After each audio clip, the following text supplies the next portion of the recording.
প্রিয় দর্শক, আসসালামু আলাইকুম। পুরো দমে চলছে বিশ্বজুড়ে উত্তেজনা। প্রতিপক্ষকে 1 ইঞ্চিও ছাড় না দেওয়ার হুঁশিয়ারি দিচ্ছে পরাশক্তিরা। এই মুহূর্তে হাতে পাওয়া ভয়ঙ্কর কিছু আন্তর্জাতিক সংবাদ নিয়ে হাজির হয়েছি আপনাদের সামনে। ভিডিওর শুরুতেই থাকছে আজকের গুরুত্বপূর্ণ সর্বশেষ আন্তর্জাতিক সংবাদ শিরোনাম। ইরান সীমান্তে আমেরিকার দুর্ধর্ষ রণপ্রস্তুতি, তৈরি F-35। ইরানি নেতাদের টার্গেট করে হামলা চালাবে ট্রাম্প। 10 দিনের মধ্যে চুক্তি না করলে ইরানে হামলার হুমকি ট্রাম্পের। ইরানের উপর হামলা মানেই আগুন নিয়ে খেলা, যুক্তরাষ্ট্রকে হুঁশিয়ারি রাশিয়ার। ইরানে হামলার প্রস্তুতি নিচ্ছে ইসরায়েল। গাজায় বিশাল সামরিক ঘাঁটি বানাতে চায় ডোনাল্ড ট্রাম্প।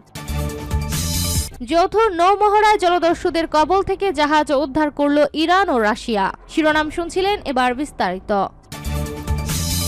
ইরান সীমান্তে আমেরিকার দুর্ধর্ষ রণপ্রস্তুতি, তৈরি F-35। মধ্যপ্রাচ্যের আকাশে এখন বারুদের গন্ধ। 2003 সালে ইরাক আক্রমণের পর এই প্রথম ওই অঞ্চলে সবথেকে বড় সামরিক শক্তি সমাবেশ ঘটিয়েছে মার্কিন যুক্তরাষ্ট্র। ওয়াশিংটন থেকে আসা সবুজ সংকেতের অপেক্ষায় পহর গুনছে অত্যাধুনিক F-22 র্যাপটর এবং F-35 লাইটনিয়ং এর মতো স্টেলথ যুদ্ধ বিমানগুলো। সংবাদ মাধ্যম ওয়াল স্ট্রিট জার্নালের একটি প্রতিবেদন অনুযায়ী ইরানের যে কোনো সম্ভাব্য পদক্ষেপ মোকাবেলায় এবং দেশটির পারমাণবিক ও ক্ষেপণাস্ত্র কর্মসূচি গুড়িয়ে দিতে আমেরিকা এখন পুরোপুরি প্রস্তুত। জর্ডানের মুয়াফাক সালতি এবং সৌদি আরবের প্রিন্স সুলতান বিমান ঘাঁটিতে এখন ডজন ডজন মার্কিন যুদ্ধ বিমানের গর্জন শোনা যাচ্ছে। আকাশপথের পাশাপাশি সমুদ্রপথও ঘেরাও করা হচ্ছে ইরানকে। পারস্য উপসাগরে ইতিমধ্যে অবস্থান করছে শক্তিশালী বিমানবাহী রণতরী USS আব্রাহাম লিঙ্কন। এর সঙ্গে যোগ দিতে দ্রুত গতিতে এগিয়ে আসছে আমেরিকার সবথেকে আধুনিক এবং বৃহত্তম রণতরী USS জেরাল্ড আর ফোর্ড। এই বিশাল নৌবহরে যুক্ত রয়েছে অন্তত 9টি ডেস্ট্রয়ার, যা ব্যালিস্টিক মিসাইল রুখে দিতে সক্ষম। কেবল বিমান হামলা নয়, প্রয়োজনে কয়েক সপ্তাহব্যাপী দীর্ঘমেয়াদী অভিযানের ছক কষছে পেন্টাগন। এই সামরিক মহড়ার মূল লক্ষ্য হল ইরানকে স্পষ্ট বার্তা দেওয়া, হয় সমঝোতা করো, নয়তো চরম পরিণতির জন্য প্রস্তুত থাকো। প্রেসিডেন্ট ডোনাল্ড ট্রাম্প সোমবার সাংবাদিকদের সরাসরি জানিয়েছেন, সমঝোতা না করার ফলাফল ইরানের জন্য মোটেও সুখকর হবে না। যদিও জেনেভায় দুই দেশের প্রতিনিধিদের মধ্যে পরোক্ষ আলোচনা চলছে এবং কিছু অগ্রগতির খবর পাওয়া গেছে, তবুও ওয়াশিংটন ও তেহরান এখনো অনেক মৌলিক বিষয়ে একে অপরের থেকে যোজন যোজন দূরে। ট্রাম্প প্রশাসনের কর্মকর্তাদের মতে, ইরান যদি তাদের পারমাণবিক উচ্চাকাঙ্ক্ষা ত্যাগ না করে তবে সামরিক পদক্ষেপই হবে শেষ রাস্তা। এমনকি মার্কিন কমান্ডারদেরও একটি বিশেষ দল সপ্তাহান্তের মধ্যেই সম্ভাব্য হামলার জন্য চূড়ান্ত প্রস্তুতি নিয়ে রেখেছে বলে অসমর্থিত কিছু সূত্রে দাবি করা হয়েছে। ইরানি নেতাদের টার্গেট করে হামলা চালাবেন ট্রাম্প। ইরানি নেতাদের লক্ষ্য করে সম্ভাব্য বড় ধরনের সামরিক হামলার পরিকল্পনা নিয়ে ভাবছে মার্কিন president Donald Trump. Wall Street জার্নালের এক প্রতিবেদনে জানানো হয়েছে, মধ্যপ্রাচ্যে ক্রমবর্ধমান উত্তেজনার মধ্যে তেহরানের শাসন ব্যবস্থা পরিবর্তনের লক্ষ্যে মার্কিন প্রেসিডেন্টকে বেশ কিছু শক্তিশালী সামরিক বিকল্প সম্পর্কে অবহিত করা হয়েছে।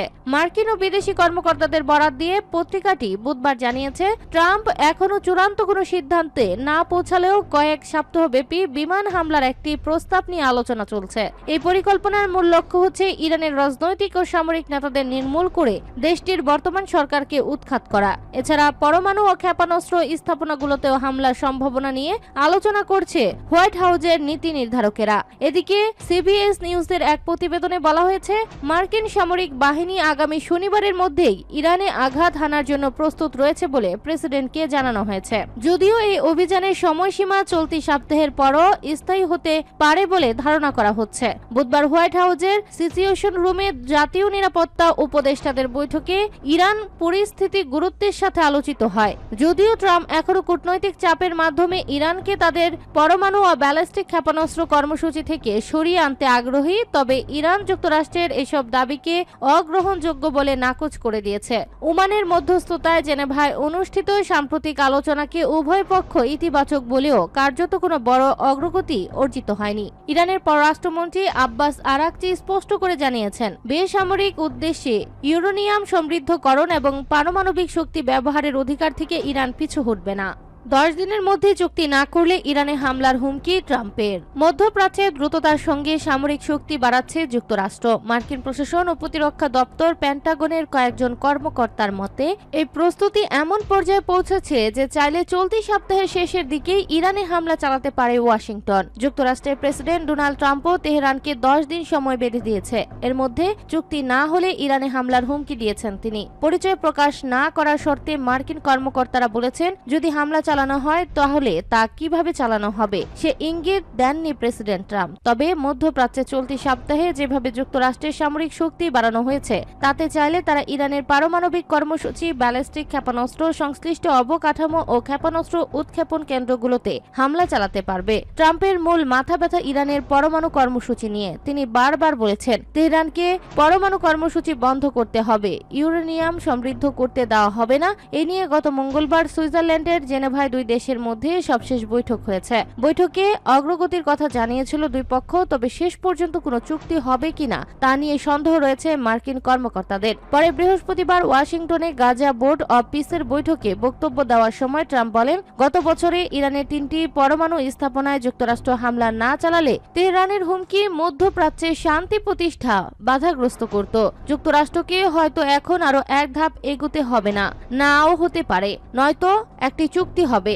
আগামী 10 দিনের মধ্যেই সম্ভবত তা জানা যাবে। পশ্চিমা দেশগুলোর অভিযোগ, ইউরেনিয়াম সমৃদ্ধ করে পারমাণবিক অস্ত্র বানাতে চায় ইরান। তেহরান তা বরাবরই অস্বীকার করে আসছে। ট্রাম্প দ্বিতীয় মেয়াদে প্রেসিডেন্ট হবার পর এই নিয়ে দুই দেশের মধ্যে আলোচনা শুরু হয়েছিল। তবে গত বছরের জুনে ইরান ইসরায়েল সংঘাত শুরু হলে আলোচনা বন্ধ হয়ে যায়। ওই সময়ই ইরানে পারমাণবিক স্থাপনায় হামলা চালিয়েছিল যুক্তরাষ্ট্র। ইরানের উপর হামলা মানে আগুন নিয়ে খেলা, যুক্তরাষ্ট্রকে হুঁশিয়ারি রাশিয়ার। ইরানের উপর যে কোনো ধরনের নতুন মার্কিন হামলা ভয়াবহ পরিণতি বয়ে আনবে বলে কঠোর হুঁশিয়ারি উচ্চারণ করেছে রাশিয়ার পররাষ্ট্রমন্ত্রী সার্গেই ল্যাভরভ। তিনি বিষয়টিকে আগুন নিয়ে খেলা হিসেবে অবহিত করে বলেছেন, এই ধরনের সামরিক পদক্ষেপ মধ্যপ্রাচ্যের স্থিতিশীলতাকে চরম ঝুঁকির মুখে ফেলবে। বুধবার সৌদি আরব ভিত্তিক সংবাদ মাধ্যম আল আরাবিয়াকে দেওয়া এক সাক্ষাৎকারে ল্যাভরভ এই মন্তব্য করেন। তিনি বলেন, এর আগে আন্তর্জাতিক পরমাণু শক্তি সংস্থা কর্তৃক পর্যবেক্ষণে থাকা ইরানের পারমাণবিক স্থাপনাগুলোতে যেসব হামলা চালানো হয়েছে তা ইতিমধ্যে বড় ধরনের ঝুঁকি তৈরি করেছে। রুশ পররাষ্ট্রমন্ত্রী বলেন, এর ফলাফল কখনোই ভালো হয় না। সেখানে একটি পারমাণবিক দুর্ঘটনার বাস্তব ঝুঁকি ছিল। সবাই বুঝতে পারছে যে এটি আসলে আগুন নিয়ে খেলা। জেনেভায় ইরান ও যুক্তরাষ্ট্রের মধ্যে পরোক্ষ আলোচনার একদিন পরেই ল্যাভরভের এই কড়া মন্তব্য সামনে এলো। এই আলোচনার মূল লক্ষ্য ছিল তেহরান ও ওয়াশিংটনের মধ্যে চলমান উত্তেজনা প্রশমন করা। ল্যাভরভ আরো উল্লেখ করেন যে আরব দেশগুলো এবং উপসাগরীয় রাষ্ট্রতন্ত্রগুলো এই উত্তেজনার অবসান চায়। তিনি সতর্ক করে বলেন, নতুন করে কোনো সংঘাত শুরু হলে ইরান ও তার প্রতিবেশী দেশগুলোর মধ্যে সাম্প্রতিক কূটনৈতিক উন্নতির ধারা বাধাগ্রস্ত হতে পারে। এদিকে মার্কিন প্রশাসনের পক্ষ থেকে জানানো হয়েছে, তেহরান শীঘ্রই একটি লিখিত প্রস্তাব জমা দিতে পারে যেখানে ওয়াশিংটনের সাথে বিবাদ মীমাংসার রূপরেখা থাকবে। তবে একই সময়ে যুক্তরাষ্ট্র ওই অঞ্চলে তাদের সামরিক প্রস্তুতিও পর্যালোচনা করছে এবং আগামী মার্চের মাঝামাঝি সময়ের মধ্যে তাদের বাহিনীগুলো পূর্ণ অবস্থানে থাকবে বলে ধারণা করা হচ্ছে। ইরানে হামলার প্রস্তুতি নিচ্ছে ইসরায়েল। ইরানে ব্যালিস্টিক ক্ষেপণাস্ত্র ব্যবস্থায় হামলা চালানোর প্রস্তুতি নিচ্ছে ইসরায়েল। শুধু যুক্তরাষ্ট্রের সবুজ সংকেতের অপেক্ষায় রয়েছে দেশটি। বুধবার রাতে ইসরায়েল সরকারি সম্প্রচার মাধ্যম কার্নের বরাত দিয়ে এই তথ্য জানিয়েছে তুর্কি বার্তা সংস্থা আনাদোলু। ইরানে হামলার জন্য পুরোপুরি প্রস্তুতি নিয়েছে যুক্তরাষ্ট্র। সব ঠিক থাকলে চলতি সপ্তাহের শেষ নাগাদ এই হামলা হতে পারে। মার্কিন প্রেসিডেন্ট ডোনাল্ড ট্রাম্প এই বিষয়ে এখনো চূড়ান্ত কোনো সিদ্ধান্ত নেননি। বিষয়টি সম্পর্কে অবগত বিভিন্ন সূত্র সিএনএনকে এই তথ্য জানিয়েছে। তবে বিশেষজ্ঞদের বক্তব্য, হামলা নয়, ইরানকে হুমকি ধামকি দিয়ে চুক্তিতে বসানোই ট্রাম্পের আসল উদ্দেশ্য। যুক্তরাষ্ট্রের এমন পদক্ষেপের উপর ইরানের পারমাণবিক শক্তি প্রধান মোহাম্মদ ইসলামি বলেছেন, কোন দেশই ইসলামিক প্রজাতন্ত্রকে পারমাণবিক সমৃদ্ধির অধিকার থেকে বঞ্চিত করতে পারে না। বৃহস্পতিবার ইসলামি বলেছে, পারমাণবিক শিল্পের মূল ভিত্তি হল সমৃদ্ধি। পারমাণবিক প্রক্রিয়ায় যা করতে চান তার জন্য আপনাকে ইরাকে পারমাণবিক জ্বালানি প্রয়োজন। সূত্র মতে গত কয়েকদিনের মধ্যপ্রাচ্যে ব্যাপক বিমান ও নৌবাহিনী মোতায়েন করেছে পেন্টাগন। বুধবারও 24 ঘন্টায় মধ্যপ্রাচ্যে 50 মার্কিন যুদ্ধ বিমান পৌঁছানোর খবর পাওয়া গেছে। হোয়াইট হাউসকে জানানো হয়েছে সামরিক বাহিনী যে কোনো মুহূর্তে অভিযানের জন্য প্রস্তুত। Institute for science and international সিকিউরিটির স্যাটেলাইট ছবিতে দেখা গেছে ইরান তাদের গুরুত্বপূর্ণ পারমাণবিক স্থাপনাগুলো কংক্রিট ও মাটি দিয়ে ঢেকে সুরক্ষিত করার চেষ্টা করছে। হোয়াইট হাউসের কর্মকর্তারা জানিয়েছেন ট্রাম্প ব্যক্তিগতভাবে হামলার পক্ষে বিপক্ষে নানা যুক্তি দিচ্ছেন। গাজায় বিশাল সামরিক ঘাঁটি বানাতে চান ট্রাম্প। ফিলিস্তিনিদের অবরুদ্ধ গাজায় 2 বছর ধরে চলা ইসরায়েলি আগ্রাসনের নামকা অস্তে সমাপ্তি ঘটেছে একটি যুদ্ধবিরতির মধ্য দিয়ে। দখলদার বাহিনীর অত্যাচার ও হত্যাযজ্ঞ বন্ধ হয়েছে ভেবে গাজার বহু বাসিন্দা ফিরেছেন নিজ ভূমিতে। বাড়িঘর কিছু অবশিষ্ট না থাকলেও ধ্বংসস্তূপের মধ্যে স্বপ্ন বুনছেন নিপীড়িত ফিলিস্তিনিরা। সেখানেও হামলা চালাচ্ছে ইসরায়েলি বাহিনী। এখনো মাঝে মধ্যেই ঝরছে প্রাণ। 2-1 দিন পরপরই লাশের সারিতে যুক্ত হচ্ছে 5 থেকে 10 ফিলিস্তিনি।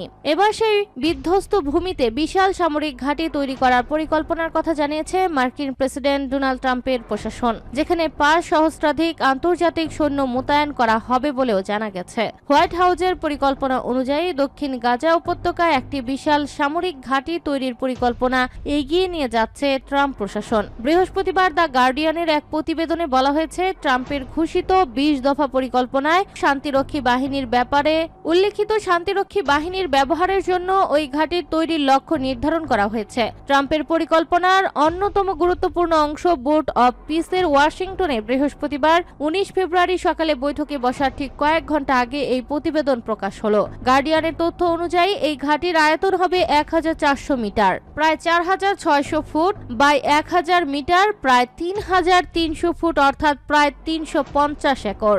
ইন্টারন্যাশনাল স্টেবিলাইজেশন ফোর্সের 5 সহস্রাধিক সৈন্যের আবাসস্থল হিসেবে সক্ষম এই ঘাঁটিতে 2 ডজনেরও বেশি ওয়াচ টাওয়ার, একটি ফায়ারিং রেঞ্জ, আইএসএফ এর মিশনের জন্য প্রয়োজনীয় সামরিক সরঞ্জামের গুদাম এবং ভূগর্ভস্থ আশ্রয় কেন্দ্রের একটি নেটওয়ার্ক অন্তর্ভুক্ত থাকবে। যৌথ নৌমহড়ায় জলদস্যুদের কবল থেকে জাহাজ উদ্ধার করল ইরান ও রাশিয়া।